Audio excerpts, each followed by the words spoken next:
Sa Ebanghelyo ngayon, naranasan ni Simon Pedro ang kapangyarihan ng pagtitiwala kay Jesus. Kahit na buong gabi silang wala na huli, nang sumunod siya sa utos ng Panginoon, nakahuli sila ng napakarami. Ipinapaalala nito na kapag nagtiwala tayo kay Jesus, kaya niyang gawing kasaganaan ang ating kawalan. Ang kababaang loob ni Pedro, na kinilala ang kanyang pagiging makasalanan, ay nagpapakita rin na tinatawag ng Diyos ang mga ordinaryo at di perpektong tao para sumunod sa Kanya.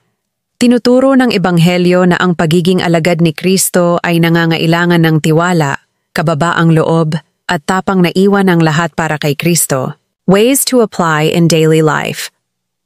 Magtiwala sa Diyos kahit sa kabiguan.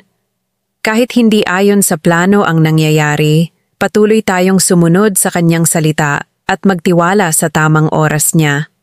Maging mapagpakumbaba kilalanin ang ating kahinaan at kasalanan sa harap ng Panginoon. Ang biyaya niya ay nagiging ganap sa ating kahinaan.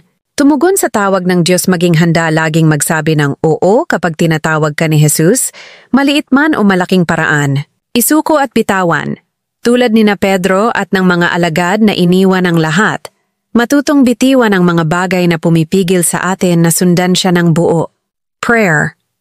Panginoong Jesus, salamat sa paalala na ang iyong salita ay may kapangyarihan, kahit sa oras na ako'y walang laman o bigo. Turuan mo akong magtiwala sa iyo sa aking mga pagkukulang, kilalanin ng may kababaang loob ang aking pangangailangan sa iyong biyaya, at buong tapang na sundan ka saan mo man ako dalhin. Tulungan mo akong bitiwan ang mga bagay na pumipigil sa akin, at mabuhay ng buo sa iyong pag-ibig. Amen.